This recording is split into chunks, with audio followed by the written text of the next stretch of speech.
Everybody, it's April Dawn. Let's talk about it. This is Live, Work, Pose, Season 2, Episode 2. All right, before we get started, I'm going to talk about this wig for a second, so I'm probably going to timestamp when I'm actually starting the review. But since we were doing Pose, I figured, hey, I might as well show y'all my new unit. So I purchased this unit, and I haven't done anything to it yet. This is the Equal Baby Hair lace front wig. It has a center part and no other part. This wig was like $42 or $44, I want to say. I bought it from my local beauty supply. I wanted this color with the lighter color. They had one that was like auburn with a lighter color, but they didn't have it. So I got this one now. Like I said, I haven't cut off the lace, so y'all can see with the hairline look real baby dollish. But it comes with baby hairs, and we can pluck the hairline a little bit later. We'll do all that another time. But y'all can see it comes with baby hairs. It's the center part. There's no other parting space. This is just a wig that you put on when you don't want to comb your hair. The reason why I'm buying the wigs, y'all, is because it's the summertime and my hair is a mess. It's a mess all the time. It's a mess even when I take time to do it and make it look nice. By the time you walk outside and the humidity hit it and that hot air, it just poofs up. You just might as well wear it in a puff the whole summer. So if I want any other style, okay, then I have to do something else. I don't necessarily have to wear a wig, but I could buy, I could get a crochet, I could get a weave. I didn't want to do all of that because I didn't want no tension on my edges and all that stuff this summer. So, because I think when I got some twists, it kind of, mess with the edges on this side a little bit. So I don't want no tension on my edges, so this is what I got. So it kind of looks like you braided it and let it go, I'm pretty much a free spirit, so I didn't want any super curls. I didn't want anything that was too, look like it was high maintenance, for a throw-on wig. And it looks like it's about 12 inches. It's a long bob. It feels pretty good. It has two combs on the side right here and one comb in the back. I don't think it has a comb in the front. No, it doesn't have a comb in the front. So, like I said, this is like 1B and with the brownish highlight only in the front, which I really like. So I'm excited to get this. So like I said, there's no parting space, there's no nothing. Other here is tracks. All this is tracks, and then it's a regular cap in the back. So if you're looking for a wig that's just quick, something you can throw on real quick. The trick with wigs, y'all, synthetic wigs, to make them look real, this is like a mixed hair, so I can use heat on it up to 400 degrees. I think I could use the heat on this hair. So if I wanted to curl it a little bit more, I probably would not try to straighten it. I probably would just curl it more, maybe the ends, but probably not, because I don't wear wigs that often. So most of my wigs are in good condition because I don't wear them that often. But the trick with synthetic wigs is that you can use dry shampoo to make it less shiny. This wig is not shiny at all. It's just a nice luster on it. It looks pretty natural, so I won't do that to this hair. But it's important to wash your wigs, y'all, and use conditioner when you wash your wigs, because that's going to condition the hair. Some people even use fabric softener. If it's like synthetic, you want to use like a fabric softener, because you got fabric in your hair, bitch. It's fabric and fibers in that hole, so you want to condition them. So you can use that to help condition your hair. This is, like I said, it's a mix, so it's not gonna last forever. This is a wig that you don't want to spend more than $60 on. I wouldn't get a synthetic wig, because no synthetic wig is gonna last forever. So I imagine this will last a while if I don't wear it every day and if I take care of it. So I like it. So let's go ahead and get started with this review. This week we start off with the ball. The category is fashionable femme queens, okay? And Miss Lulu, honey, Miss Lulu came out there and rocked the damn ball, okay? That dress, that lavender, those glasses, that hair, that skirt that stood up by itself. I said, bitch, you better work. I ain't gonna lie, Lulu get on my nerves. She funny as hell. She don't actually get on my nerves that much. She's extremely hilarious to me. She looked it good, baby. She looked it good. And they killed the ball. They did a great job. House of Ferocity finally got them a trophy. And Pray Tell made it a point to point out Electra is back in their house. And she has upgraded their house, to which Candy did not want to hear that shit. Electra tells the girls that she has to go work the late shift, and we see Electra going out. We finally figuring out how she make all this money, okay? So Electra is going downtown or going wherever she going to work. She walked down this hallway full of rooms, and we figure out that she is a dominatrix. She out here beating the shit out of men and talking to them crazy, which, to be honest with you, is a perfect friggin' career for Electra, which she says later. She making so much money. This is more money than she made her whole life. She love it.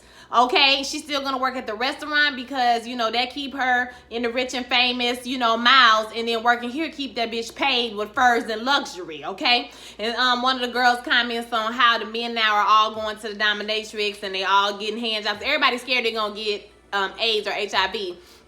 So, you know, pain has taken the place of pleasure. Hand jobs and took the place of blow jobs.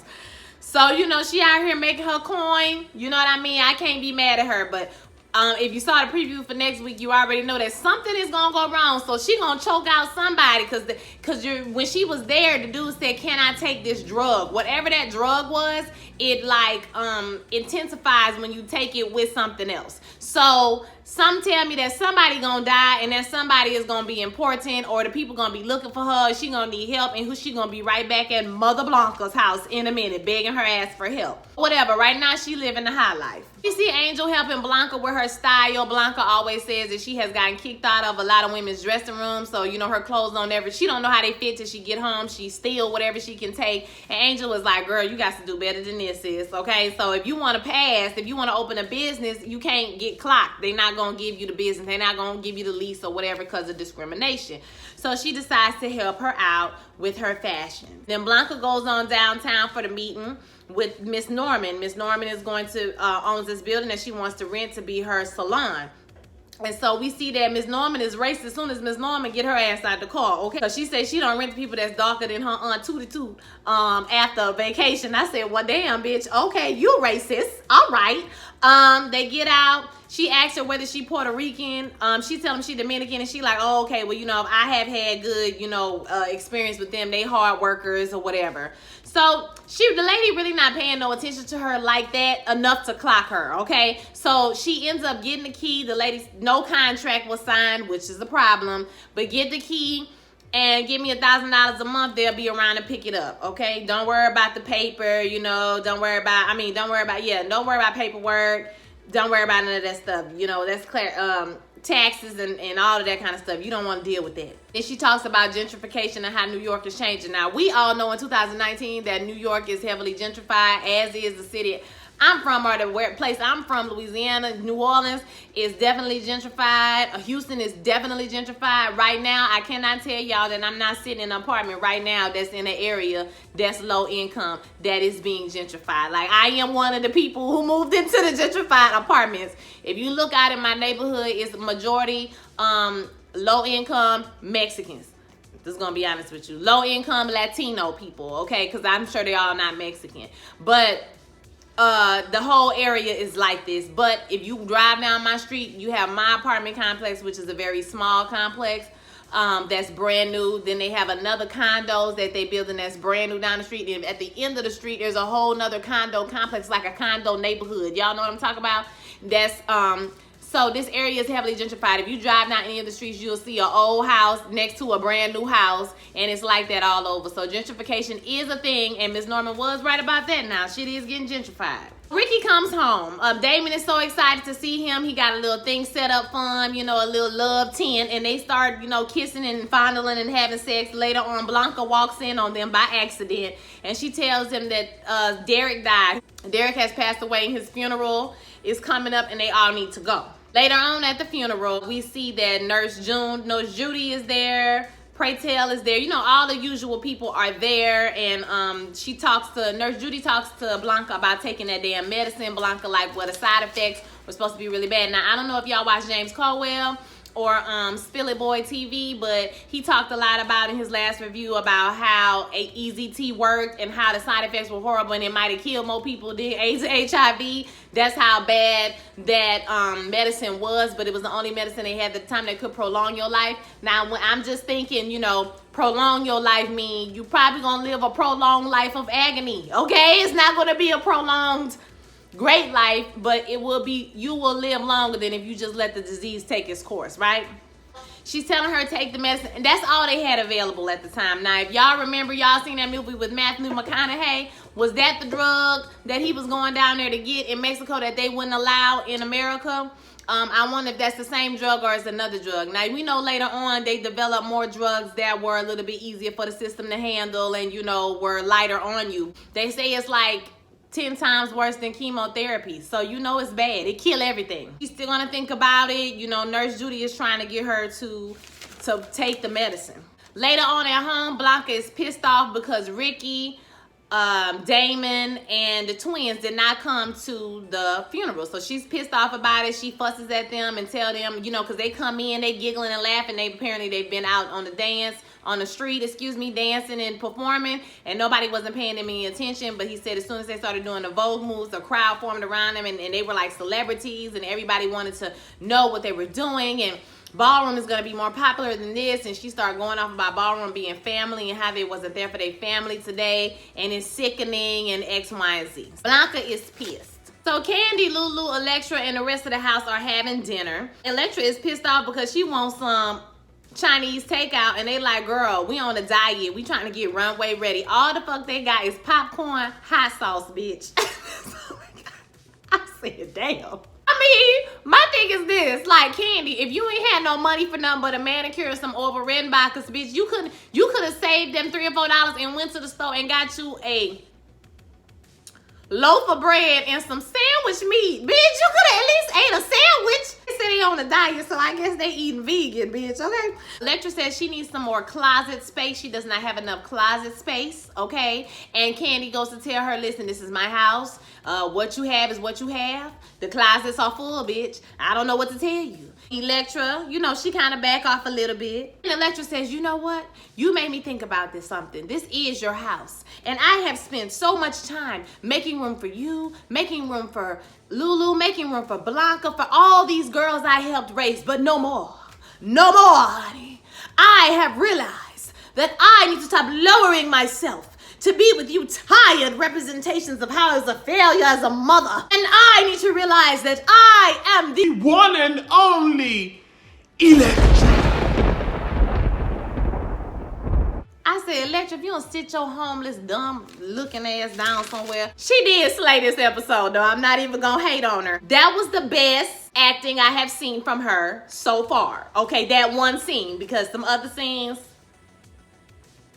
no. Then she snatched all the food off the table again, and she turns around and says it's her signature move. It's clear to me that Ryan Murphy and the guy the other man, what's his name, that Falchuk, that produced this show, it's clear that they love Electra because the bitch can't act. I mean, I'm just gonna be honest with you, okay? But to be honest with you as well, if you watch any of Ryan Murphy other shows, it's not like everybody on them shows can act too, okay? It seems like he falls in love with personality, i.e. Nene, i.e. Glee, okay? So, but and not necessarily acting skills, because Miss Electra, honey, it's not happening. So Electra goes and she collects the finest hoes, okay? From around here. She got one person, I didn't catch their name, the white girl. Then she got Silhouette and Shadow. Okay, they dancers, because dance is the future. And then she got Triple Threat. I guess she a dancer, a singer, and an actress. Okay, I don't know.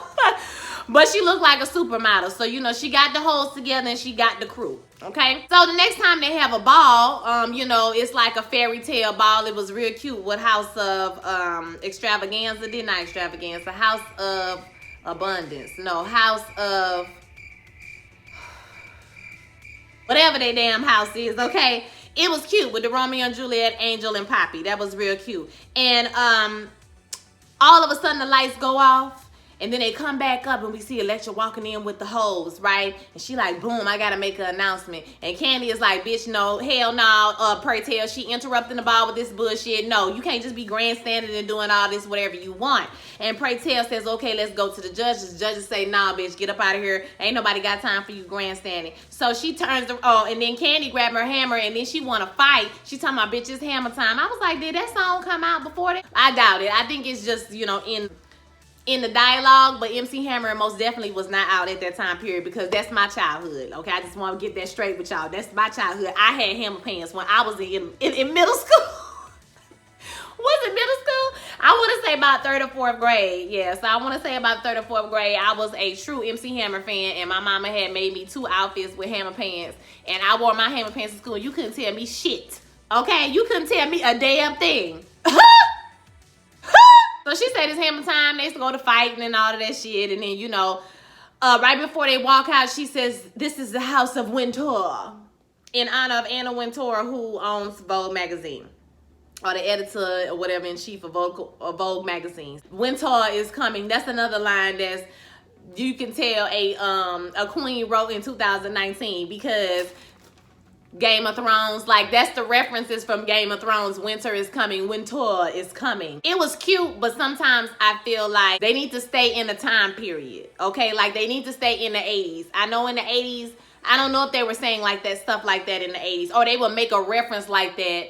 Because even if it's something that's common in the ballroom scene, for us, it's not common. So for them to make a reference like that, we automatically gonna think Game of Thrones. So I hope the writers are more cognizant of the time period they in and write slang that's appropriate for that time. What was the gays saying during that time or whatever. So maybe it was, though. Y'all let me know in the comments. I could be wrong, okay? Leave on out of there. So this dude and Damon start talking at the bar, and he starts talking about, he knew his name already, and he was like, well, how you know me? And he was on tour with Ricky, and he talks about how he fucked Ricky, and everybody knows it. First of all, nigga, who are you? Why are you even telling me this? Why are you coming up to me? Like, why? What is the point of all this? Because if you was doing it him on a secret, bitch, keep your secret. If you doing it with him on tour, keep your damn secret. Don't bring your ass over here to tell me nothing, because now you're just being messy and catty. So they go back and forth, and Ricky says he did not do nothing with this boy. This boy is lying, but I think Ricky lying too. I mean, I'm just gonna be honest with you. I think Ricky lying. The boy is just baiting Damon, going back and forth. What you think he was doing when you couldn't get him on the phone? You thought he was knitting. You thought he was twiddling his thumbs, you know. And they get to fighting. Pray Tell is over all that ass. Pray Tell said, I'm shutting this damn ball down till you niggas learn how to act, okay? We got too much stuff to be worried about in the outside world up here fighting each other. Fuck! Nobody got time for that. Pray Tell is tired. His anger is prevalent this season, okay? He ain't got time for you hoes this season. So we can see that the argument has continued all the way to the damn house, and Blanca is like, listen, y'all been arguing for like 4 hours. Can y'all just go to sleep? And he's like, no, we gotta argue about this tonight. We're gonna yell all night. You tell me you didn't sleep with him. It's not like he's gonna say, yeah, I slept with him. Trust me, I know. You ain't gonna ask nobody did they cheat on you. They gonna say, yeah, I cheated on you. They not gonna do that. So just go to bed. But they argue about it all night, and it ends up coming out that Ricky talked Damon into having sex without a condom on again. And Blanca is not here for that shit. Okay, she got a serious problem with that. So we back with Miss Norman, and the landlord has found out through her son that Blanca is a man. He said the electrician went over there. Somebody clocked her, and basically they told her. So she's like, we got to get her out. So the son goes to Blanca while she's painting up the building and tell her, give her money back and tell her, you're done. We don't want you in the building no more. She tells Pray Tell what's going on. Her and Pray Tell have a talk, and he tells her that she needs to fight. You know, how you gonna tell your kids to go fight for this and that if you won't even fight for yourself, number one. And number two, they talk about the self-worth of black boys and black gay men, and this is an important talk. They're not taught to have self-worth, and when you're laying up with your boo, you ain't thinking about tomorrow. So, you know, she's very distressed that they having sex without a condom on, so she got to figure out how she's gonna talk to him about all of that, right? So he says, well, you know, we went through the same thing. That's why we here now, bitch. That's why we both got AIDS, because we ain't have no self-worth either. So she says, okay, well, I need them to understand how I felt and how that affected me. Basically, she needs to tell them that she had AIDS is what I'm getting from this conversation, because they're not going to realize the seriousness of the disease until you realize that it do affect everybody, even people that you love, even people that's close to you, even people that's responsible now who have made dumb decisions in the past, and now they're facing the consequences for that. So she's coming to, you know, understand that she needs to tell them what the tea is, okay? So Blanca goes down and meets with Miss Norman, or Miss Norman comes into the shop, and she sees that Blanca's still decorating and getting ready for opening. She like, no, you supposed to be out of here. And Blanca said, I went on down to the Human Rights Commission, and they told me that you can't discriminate against us, honey. So I don't have no contract. You are correct. I don't have a contract, so I have squatters' rights. Because she was like, we reserve the right to put anybody out. Oh, that's true, but I didn't sign a contract, sis. So since we didn't sign no contract, I have squatters' rights, and I have at least 60 days. This gonna be at least 60 days before she can get put out, okay? And she's like, I got a lawyer, pro bono, bitch, bring it. And Miss Norman was like, bitch, I got a whole team of lawyers, girl. I got a whole team of lawyers that will bury you. And I don't just know lawyers. I know Italians. I know Russians. Girl, I know everybody. They'll come and beat your ass. And she was like, girl, I done got my ass beat before like buku times, bitch. So more than you done ate breakfast, bitch. More than you done comb your hair to the side. Then you done put your wig on, bitch. Okay, more than the furs you have in your closet. I'm not worried about no beat down. So bring it, ho. And she's like, well, I'm gonna see my lawyer. Bring it, bitch. Bring it. Now, what you need to do, bring it, because y'all got to remember this 1990, and the type of LGBTQIA community is turning, okay, somewhat. Now, I know it's going to take a while before things start to actually really get better, but you can't just be discriminating against people all willy-nilly like you did in the 80s and the 70s. Times have changed somewhat, okay? So, she's fighting for herself. Later on at dinner, Blanca gives everybody a speech. She show them how to put on condoms. They ain't really paying attention. Then Angel is like, go ahead and tell them. And she tells them that she have AIDS. Not HIV. AIDS, y'all. So she have AIDS. And she talks about how she used to debase herself. And how, well, she starts off saying that you young, you black, you gay, and you poor. Okay, you go out here, you catch this disease, you die. They think you deserved it. You got what you deserve. You giving the people what they want. I know it's hard to see your self-worth in that. She talks about how when she was younger, she was just out here looking for love. And she used to debase herself to have sex with all these random people. She didn't even get their name. She didn't even know them. But, and she just wanted to be loved and felt loved for a minute. And so she knows how it feels. But they need to value themselves and know that they have a place and they have a purpose, and you cannot kill yourself out here doing stupid shit. You know what I mean? Especially in that time, because the disease was dropping people. But I remember when I was in school, there was a big emphasis on you can't get it from this, you can't get it from that. If somebody bleed on your table, you would have to literally cut yourself open, put your arm on top of the blood, and let the blood get into your system. If you wipe that table with bleach, the disease is gone. Period.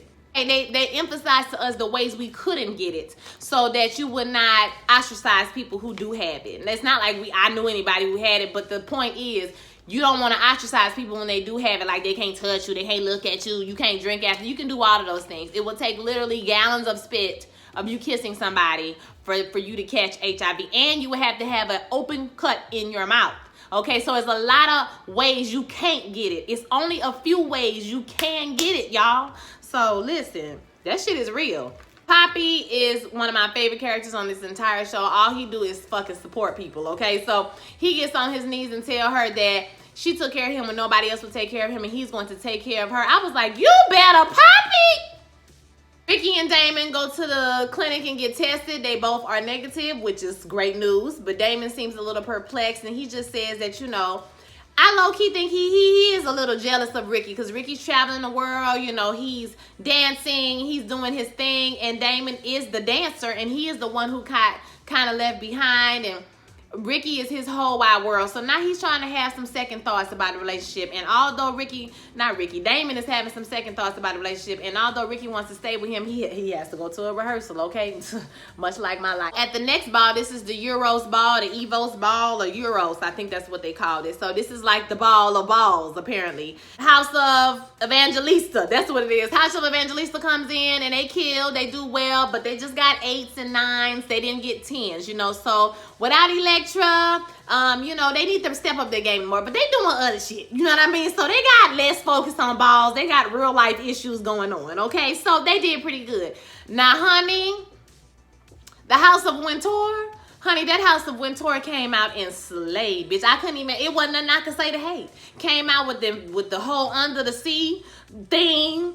Okay, the Little Mermaid ass bitch, okay, came on out. She had somebody to crack the clam open, and here come Electra out of the clam. I mean, it was everything she served. And when Electra is up there, that's all Electra have, y'all, is the balls. That's like literally her only accomplishment, is that she wins trophies at balls every week. And if you took that away from Electra, it wouldn't be much left. You know, I feel sorry for her almost. Like, this is all she got. Blanca looks like she's a little upset because, you know, they sweep with 10s or whatever. Blanca look a little disappointed, but Pray Tell makes it a point to give her some props and big ups her, because she for her business and everything she's doing to fight to keep her business and have her business. So, you know, maybe not Mother of the Year. Is going to be a little bit harder for Mother of the Year this year, but she can definitely get Entrepreneur of the Year, honey. Businesswoman of the Year. You are doing it, bitch, in real life, bitch. Not in no fantasy like Electra, honey, at no ball, bitch. You doing it in real life. I'm happy for her. We was all happy for her, okay? For real, actual adult hashtag goals, okay? Damon and Ricky break up. Damon said he needs to find some time to fall back in love with himself and dedicate himself, and he's too young to have one person be his whole wide world and his everything. And so he's correct. He's absolutely correct. Although Ricky looks so upset, y'all. I feel so bad for him, because Ricky be so masculine like all the time, but when he was breaking up, like he instantly turned into please, why you gonna leave me? Don't do me like this. Why you do me like this? Yeah, he turned into a lady, okay? I wasn't mad at him, because I'd have been upset too, especially if he didn't cheat on him or whatever. So I don't know if he actually cheated on him. He still said he didn't. So who knows if he did or not. But the fact of the matter is, Ricky was very upset. So I'm kind of scared to see what's going to happen to Ricky. I hope he just don't spiral out, because y'all remember we met him. He was a hoe when he was doing the most, okay? Now we get a montage at the end of the episode. Ricky leaving the house. Ricky packs his bags, and Damon is standing in the kitchen, and you know he get his stuff and he moves on out of the house, or he leaves. And then we also see Blanca taking the medicine. Blanca sits down and talks to Nurse Judy, and her and Nurse Judy go back and forth, and Blanca says she decides she gonna fight against this disease. They're gonna fight it together, and you know next week she probably gonna be throwing up somewhere over the toilet somewhere. Or they might choose not to show us the terrible effects of ECT and just have it be like a medicine that she's taking that's helping her. I don't know. Then we also see Blanca at her nail shop getting her first customer, honey. Homegirl said she want her nails long and acrylic, bitch. Okay, so she said she about to hook you up, honey. So she got her business popping. Come on, Blanca. I hope they don't bust it up. Like, I hope the Italians don't come and tear your shit up. But you know, we gonna roll with it for right now, okay? Angel and Poppy standing on the pier doing their thing, posting. At least she not out there selling pussy, okay? So, you know, we glad about that. She actually modeling, so she got something to do other than sell her ass on the street, okay? That's great. Damon is now at the community center. He is down to community center teaching the Vogue classes, honey. This is Vogue 101. Yes. Vogue 101. I would have took that class. Last thing we see is Electra. What was Electra's name? Electra Abundance. Miss Electra Abundance down in her new apartment, getting her things put in her humongous closet, honey. She's banking. She's balling out of control. She's telling people what to do. But next week, she gonna be begging for help, bitch. So you better like it while you got it, honey. Enjoy it while you have it, because it ain't gonna be there for long, fam. All right, so I thought this week was a good episode. Once again, if you did not see the beginning of the video, if you skipped past it, this is the wig that I am wearing. I'll put the deets in the description box. I'm about to go cut this lace off of it and lay it, honey. Lay it like it needs to be laid. All right, so let me know what y'all thought about this video, about Pose so far this season. Let me know if I made any mistakes or if I got anything or whatever, because I do be forgetting shit. Y'all know I be trying to do 17 shows and write down all of those and watch the show, okay? So I'm trying to do it, okay? So don't forget to subscribe, y'all. Subscribe. You here? You stay all this time. You might as well go ahead and subscribe. Go ahead and hit that button, all right? I will holler at y'all next week. Peace.